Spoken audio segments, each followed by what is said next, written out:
The Astronauts continued by Stanislaw, translated from the German by the Spirit of Hegel.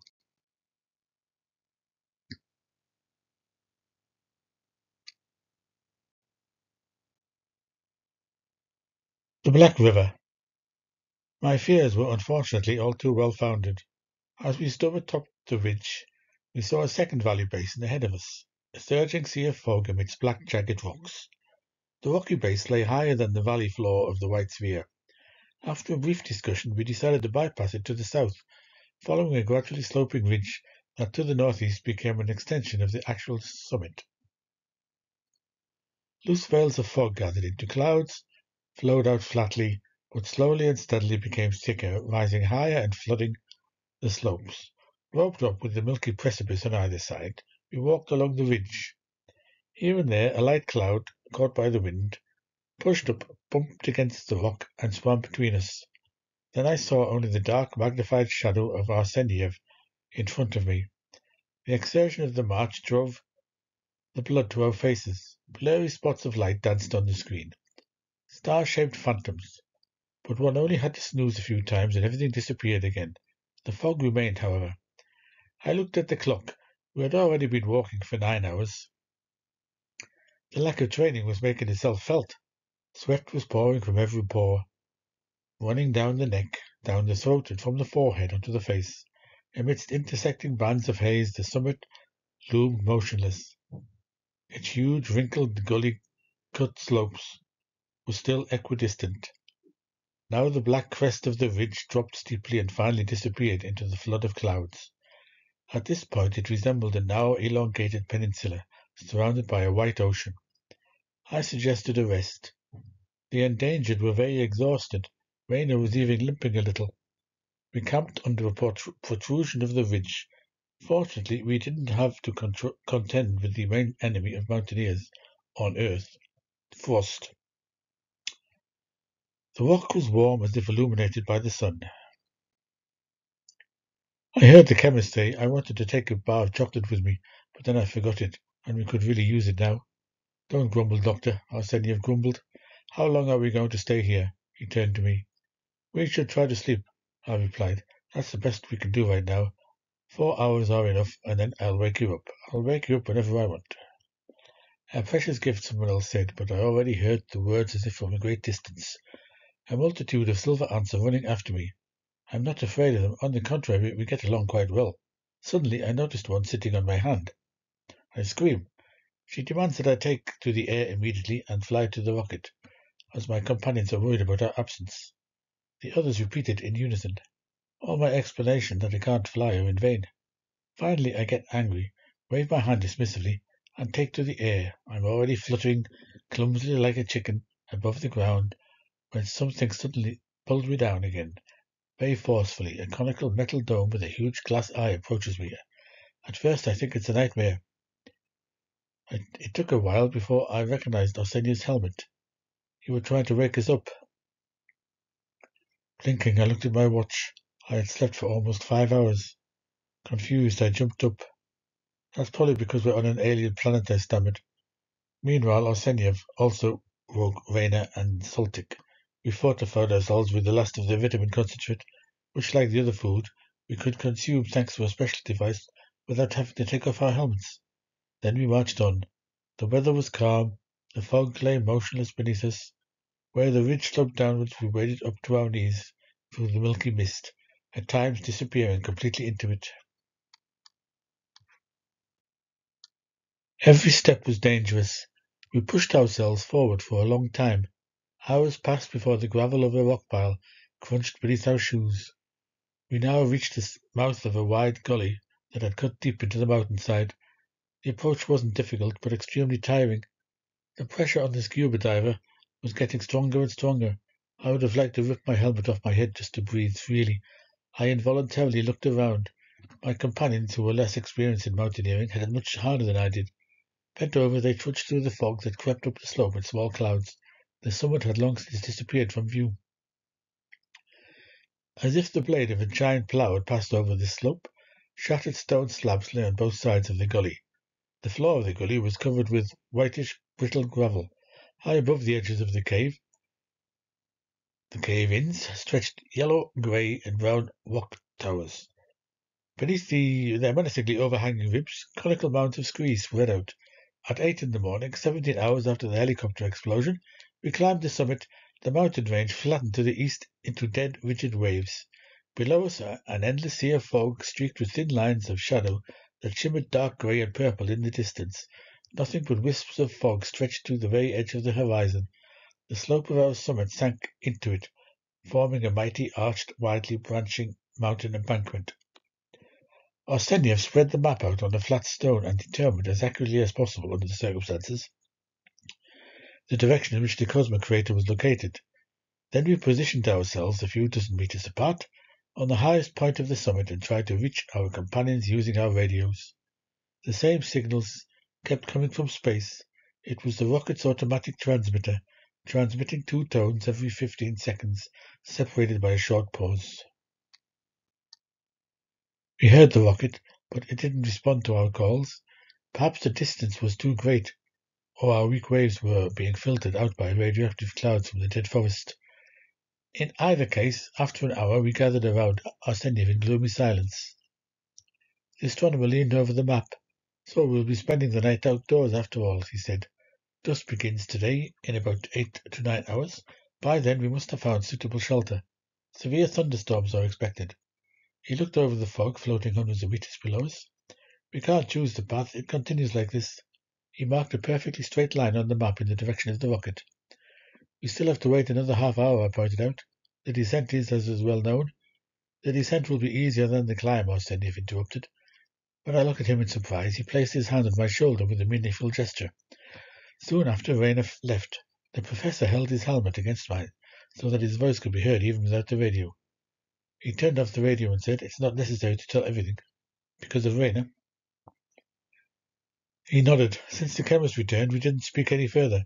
We leaned our backs against the rock wall, and our eyes, only half open from tiredness, stared into the misty abyss. Something strange had been happening up above for a while. The clouds grew thick like icing glass poured into boiling water, flowing apart in rings, twisting and turning, becoming ever lighter, more delicate, more transparent, until suddenly a window appeared in them. It quickly disappeared, but another appeared next to it. The sky shimmered through. The wind drove the puffy clouds further and further apart. "Damn it! Why are you cursing?" asked the astronomer. "The sky, Professor. Just look at the sky." The sky was green, transparent like an emerald, as if the color of the first young sunlit greens had melted into it. High above, feathery golden clouds floated. "Surely carbon monoxide," said Rayner. I'm glad he made that remark, so he wasn't completely apathetic after all. Meanwhile, touched by the rays of light, the fog shone here and there, and the edge of a large cloud seemed to be catching fire. But behind it, far in the west, a huge disk of fire peeped out. A few moments later, it became unbearably hot. The fog was suddenly flooded with molten metal. Just beyond the last shadows, which sped away with unimaginable speed into the farthest reaches, two orgies of light flared up. From the depths, mountains of glowing copper rose. Blood-red abysses, grottos and caves with melting walls opened up. The sun irradiated them with its radiance and carved golden galleries from the restless magma. The entire ocean of still, silent fire breathed. Violet, blue, and rose-red vapors in which manifold rainbows shimmered rose from it. All this lasted until a thick cloud moved in front of the sun. The luminous fog eagles faded and filled with an indefinable grey. "We must pay dearly for this spectacle," Rayner said sullenly. He attached the carabiner to the ring of his belt and strode towards the slope. Arsenyev went first. I followed him, then Soltik, and last Rayner, who could barely lift his feet. Thus began the descent, the next stage on the path to the rocket. The fog was sometimes so thick that even the silhouette of the astronomer walking in front of me disappeared into it. My gaze found no stability, sinking into the endless grey. The outlines of the path, the nearest rocks, even that of my outstretched hand blurred. I felt as if I myself would dissolve into this fog. My state resembled a ghostly dream in which one suddenly no longer senses the reality of one's own existence. Every now and then I called out to my companions. and their voices temporarily banished the feeling of loneliness. For a while the rock sounded bright beneath our feet, then the stone of a scree slope crunched. After 3 hours of arduous marching, our footsteps became quieter, and our shoes sank into looser ground. We couldn't tell whether we were already on the plain or whether it was just a moderately curved hump, because the readings from the asteroids were no longer reliable. They had been behaving abnormally for some time. The air pressure was falling more rapidly than one might have expected given the marching pace. It seemed that the low pressure that must have been associated with the approaching night was approaching. Soon the level terrain sloped down again. We descended ever deeper. As far as one could see in the thick fog, we now walked through the shallow ravine, a kind of dried-up riverbed, and followed all its windings as we descended. Suddenly we had solid ground beneath our feet again. It was smooth and even, like a city sidewalk. Amazed, I looked around, but there was nothing to be seen. Saltic, who had now taken over the lead of compass, said, "Stopped. There's something there." He pointed to a large patch that stood out darkly against the grey wall of fog. I looked down and stroked the rock. "Listen," I said. "I may be mistaken, but those are square slabs. I feel its softness beneath my fingers. This is the most real sidewalk you can imagine." "A sidewalk? Then maybe there's a restaurant nearby," Raina inquired. Throughout the whole walk we had been treated to samples of his gallows humour. Arsenyev aimed the induction device at the blurry oval spot that had appeared not too far ahead of us. "We're short on time," said the astronomer. "But which of you will come with me?"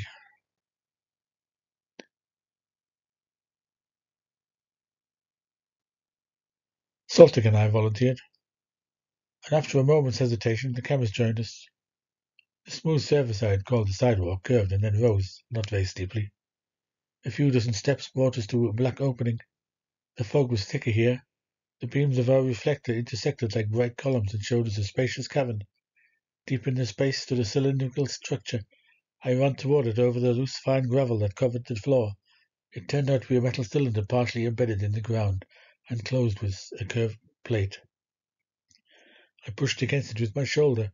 A narrow dark gap opened between the plate and the cylinder, which quickly widened. The lid flew up with a clatter. The interior was empty. "A container," I shouted. My companions now also came down. I stepped aside a little. The grotto was peculiarly irregular and had an elongated shape with slightly sloping walls. The ceiling was curved downward, as if it had sunk into the background. Black shreds of a gigantic cobweb hung down. As I approached and reached for it, I saw that it was crumpled metal. It crumpled like tinder between my fingers and sprinkled me with large black flakes. The beams of my spotlight described a wide circle over the tangles of metal, casting shadows that darted back and forth. Suddenly, they encountered something greenish. I directed the light directly onto it and recognized a drawing on the wall depicting concentric circles. It must have been very old, because the red paint had cracked and peeled off in many places. I turned around and wanted to call my companions. Then I noticed what I was standing on wasn't gravel at all. This vibrating mass, shining in the air, was a lair of those silver creatures, but they were no longer silver, but dull like oxidized pieces of tin. And only their shape reminded me of my little prisoner from the dead forest. Involuntarily I jumped back, but they covered the floor of the entire grotto. With every movement there was a rustling sound beneath me. The shrunken scraps of metal hanging from the ceiling swayed gently in the breeze. Only now did I notice that behind them lay something like a large honeycomb. It was the regularly spaced openings that gave the wall this appearance. They formed a polygonal mosaic in which a number of those grey, once silver little creatures were still stuck. A whole pile of them lay at the bottom of the wall. "Look at this," I said in a subdued voice. My companions surrounded me. They pushed aside the remains of the crumbling metal net and examined the light, almost weightless little structures. When they were shuffled from one hand to the other, they rustled and clinked softly like metal scales. With every step, hundreds of tiny pieces of stone splashed in all directions. None of us spoke a word. Suddenly I remembered the drawing and raised the reflector. The lines emerged from the darkness. "That looks like a heliocentric system," Raina murmured. "In the center of the sun, Mercury, then the orbit of Venus. That of Earth, of course, that's our solar system. But there's something else there. From Venus, a line dotted with small holes led straight to Earth, connecting the two planets. I was seized by a fear I had never known before. I instinctively looked round, but apart from my companions, there was no one in the cave. The metal scraps moved quietly. Feather-like ruffles dusted down. People were here, I whispered. I didn't dare speak aloud. No, this wasn't made by human hands, Arseniy replied. The wall had a very strange shine, I said after a while. The surface of the wall was covered with a network of fine bluish veins. What could this be, Dr. Rayner? I don't know. I've never seen anything like it. It could almost be aventurite. Aventurite exposed to unusually high temperature. Well, I really don't know, he repeated. Arsenyev stuffed a handful of metal kernels into his snorkel's pocket. Friends, we cannot judge the significance of our discovery at this moment. We must move on, and quickly. In 4 hours it will be night. We left the grotto in silence. The fog had become somewhat darker and taken on a bluish hue, but it was clearing, and we descended the gently sloping path again. I could easily make out the last of us. The terrain now became relatively level, so we could cover the next 10 kilometers fairly quickly. Then the ground seemed to rise again. But it could also be an illusion. Suddenly, a muffled shout sounded from the fog in the front of me, followed by a dull echo. I leaped forward. Arsenyev lay on the ground, leaning on his hands. Stop, stop, he shouted, raising his ice axe warningly. A dark chasm opened before him, the bottom of which disappeared into the fog. The opposite edge was invisible even with the help of the radar. Radar suggested that there might not be any at all, and that we were standing on the edge of a steep slope, separating the plateau from the plain. It is less than 30 kilometers to the rocket, said Arsenyev, trying to orient himself on the map. Unfortunately, it was very sketchy and had already led us astray several times during the march. We have to go down. The lower we are, the better. Perhaps we'll find shelter there. Just a few hundred steps further, the wall no longer dropped vertically. In the radar screens, a grain image of sloping surfaces glowed, encouraging us to descend. I took the lead again. Dense supple balls of mist wound around me. It grew darker and darker, the fog turning deep blue, then blackish grey, and finally violet. In some places we had to use our hands, as our iron-shod toes couldn't find any grip on the smooth slabs. It wasn't without a few falls. Further down, the wall was less steep, but it was intersected by deep intersecting gullies. We had to be very careful. One misstep could result in a broken foot. Someone overtook me. I think it was Arsenyev. I looked in the white light of his reflector, surrounded by multiple rainbows. The beam of rays swayed for a while in time with the footsteps, sunk to the ground, and stopped. I was blinded and fell up to my knees into a deep crevice. A strained tendon ached. I sat down to examine the foot. The rope rubbed briefly against the stones, then taut. Hello, Professor. Stay put for a while, I called down. No one answered. I stood up and, slightly limping, walked down towards the light in which the blurry figures moved. Suddenly the reflector's light went out. There's nothing we can do. We have to crawl there, I heard Rayner say.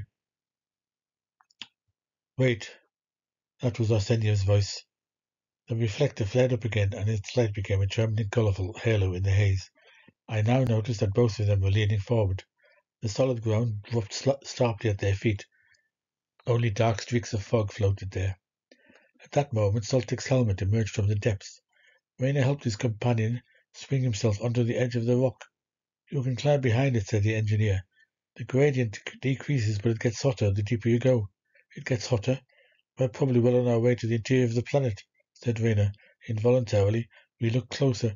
The reflector illuminated 4 black giants in wrinkled robes. Sparks glittered in the lenses of the helmets. We'll sacrifice the magnesium cartridge, Arseniy said, pulling a flat magazine out of his pocket. They were the cartridges from the flare gun that had been left behind in the helicopter. Do any of you happen to have a handkerchief in your outside pocket? Rayner had one. The astronomer attached the corners of the handkerchief to the cartridge with a few threads. It dawned on me the professor knew how to help himself without a flare gun. Once or twice he hit the cartridge primer cap with the handle of his knife. When it hissed, he threw the pack over the edge of the cliff. We watched it with rapt attention. The blinding magnesium light pierced the fog. The slope on which we stood emerged from the darkness, and the opposite wall also became visible. It was perhaps 60 meters away. Immediately afterwards, a brightly lit cloud of steam enveloped the cartridge, but not for long. Before the vapor balls dissipated, with renewed yet rapidly diminishing intensity, the rays burst forth from beneath the impoverished parachute. Trembling, the light merged with the veil of vapor. Down below, a blackish, elongated mass appeared, shining like solidified waves of lava.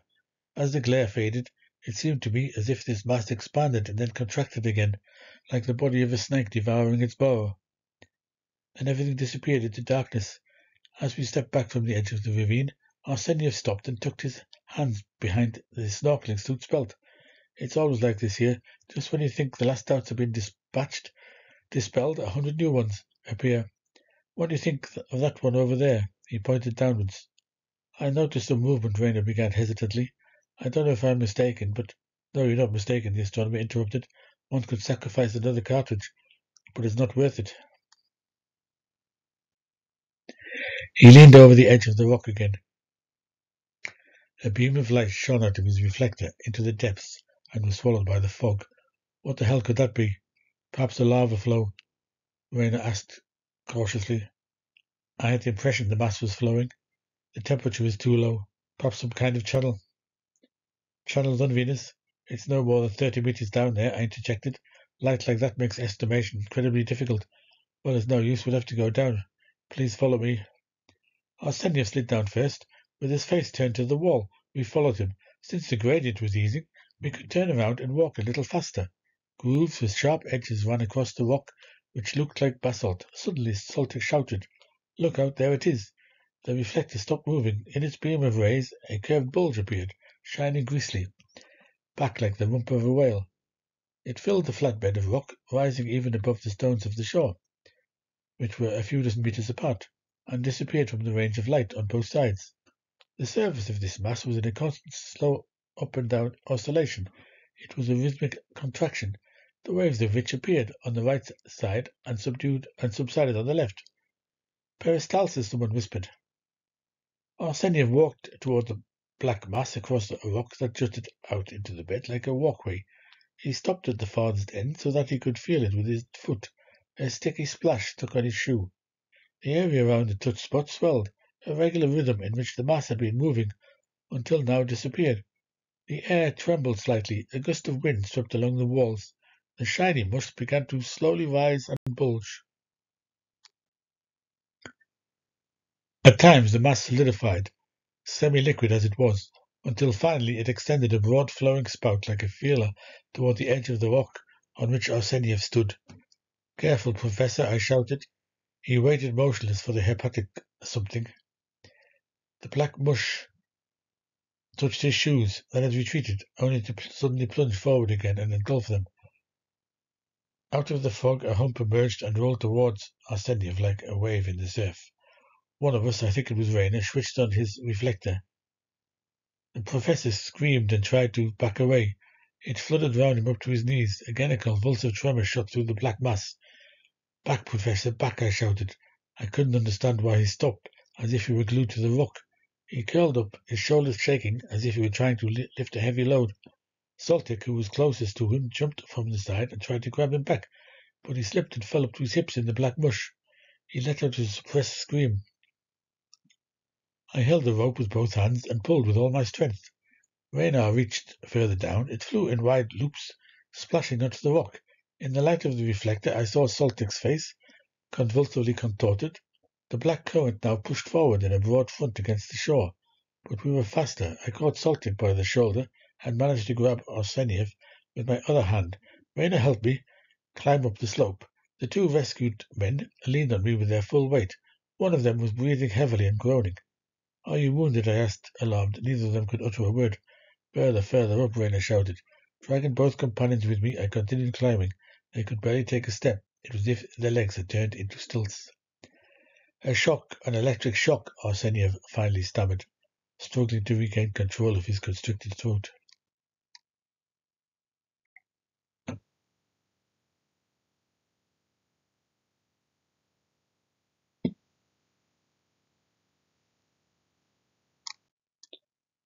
We climbed a few more meters higher. Arsenyev had lost his reflector. I pulled out mine and pointed the lens downward. Then I pressed the button. What was happening down there was like a mud eruption. But the movement in this black mass was not passive, obeying gravity. It swelled into nauseating bubbles, swelled, and from its depths new and new waves surged up and flooded the shore. Everyone back. A powerful voice suddenly shouted. I can still see that scene, as if it were today. Arsenyev had torn himself away from my arm. He reached into the pocket hanging from Soltik's shoulder, grabbed the ray gun, and aimed. A white flash hissed into the depths. A terrible glow grazed my chest. Arsenyev fired again. A second flash of lightning struck like a fragment of the sun, right into the center of the swollen black mass. Then it suddenly went dark. I knew one shouldn't look at this muzzle of an active ray gun, but I couldn't resist. Now golden and black circles danced before my eyes. For a long time I saw nothing at all, even though I frantically pressed the button on my reflector. Finally the dark rings faded.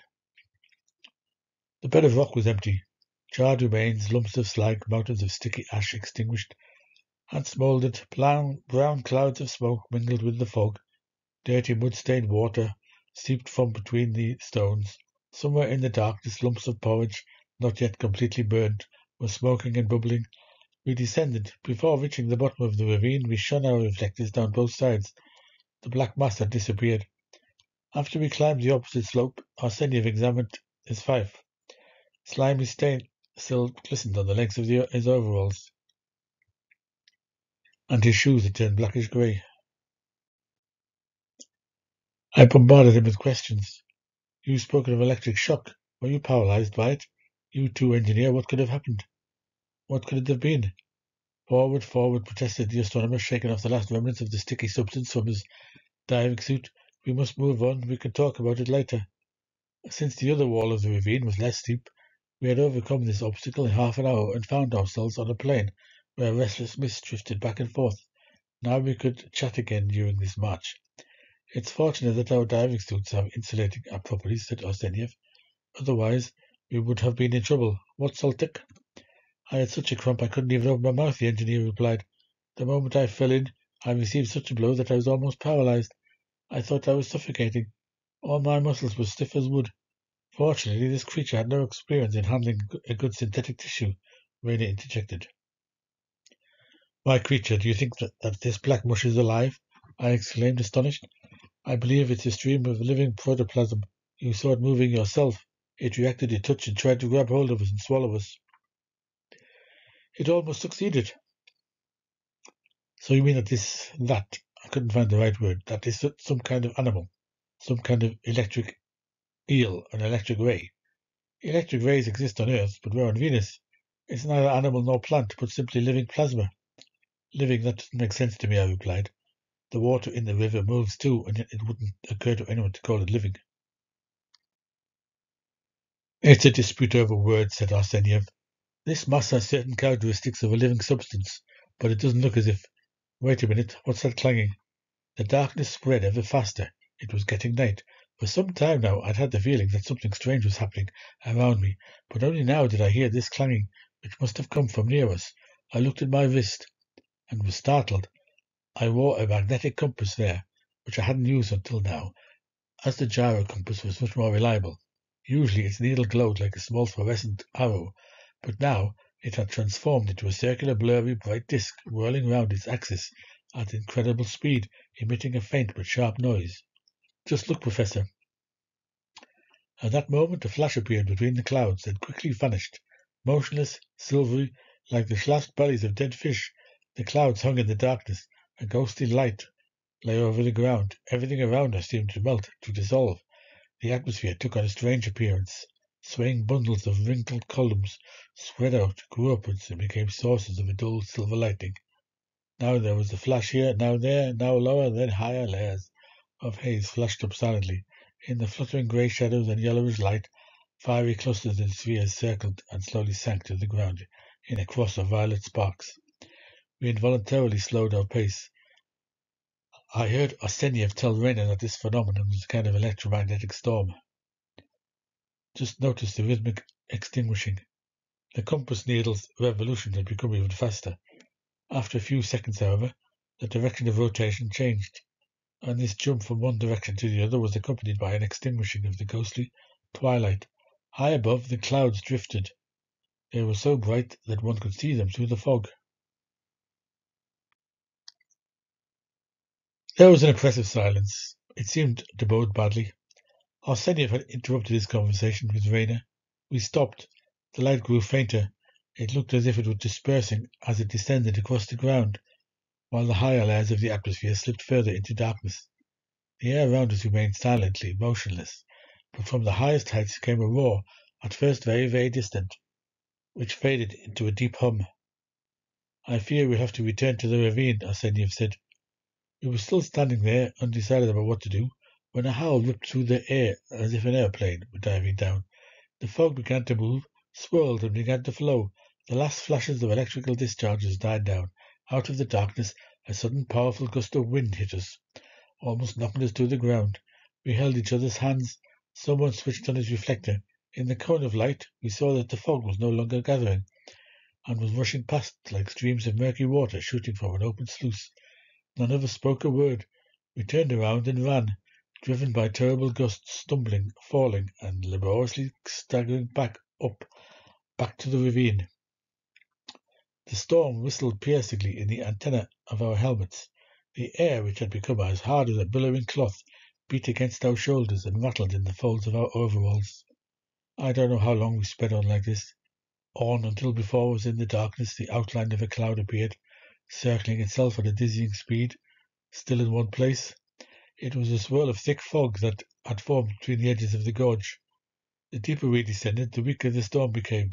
Its invisible outburst of fury rattled over the rocky ravine like a sail suddenly caught in the wind. We groped laboriously to a rocky overhang. The fog billowed like boiling water.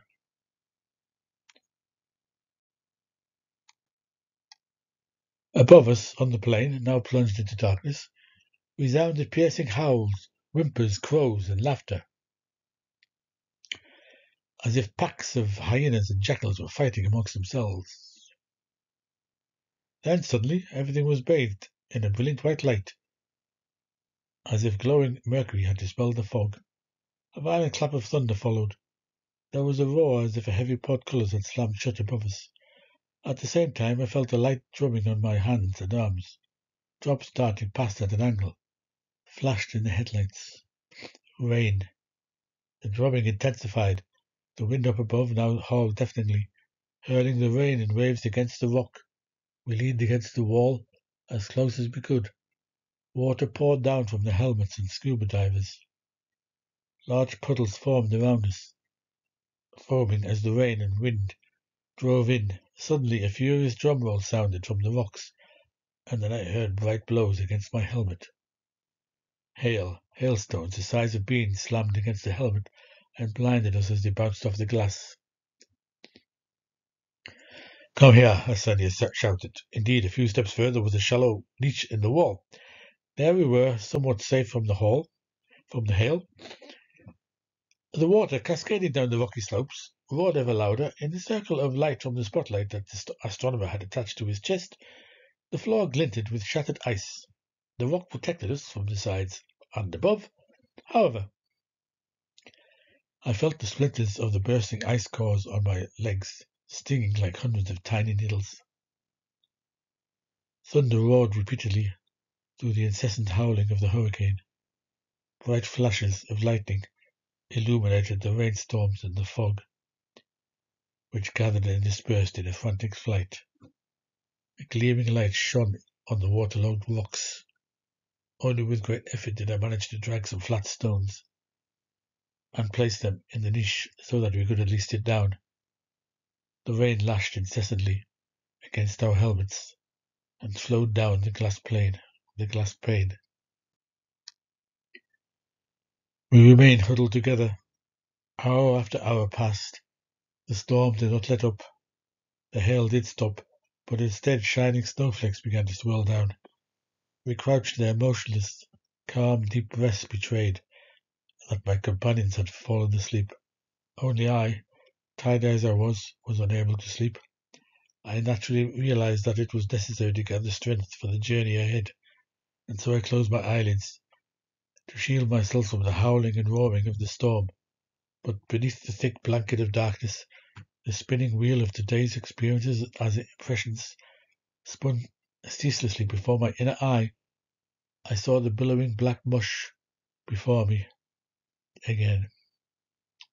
Then the smoke from the helicopter bursting into flames rose out of the ravine, and the mysterious grotto appeared. Then again the mountain landscape with its rugged jagged peaks and fog-filled valleys passed by, with the sky as green as thick glass and a huge sun blazing in it. My muscles twitched with exhaustion. The rock radiated a piercing cold, but I didn't dare turn on the electric heater because the battery, which also powered the radio, had to be conserved. I couldn't fall asleep. I listened to the others' deep breathing and tried to carefully consider the recent events. Was the catastrophe really just a coincidence? Perhaps we were being watched, lurked by sinister, incomprehensible forces, while we believed we were acting freely according to our own will. I was unable to unite all these events into a coherent, clear picture. If the inhabitants of Venus were indeed metallic creatures, what did this stream of black protoplasm mean? And the grotto, was it perhaps a cemetery? How had that enormous crater been formed? Why had the pipe torn in two? Then I must have fallen asleep. It was a leaden sleep, bordering on unconsciousness. When I opened my eyes, all my bones were stiff. The clock showed 6 o'clock.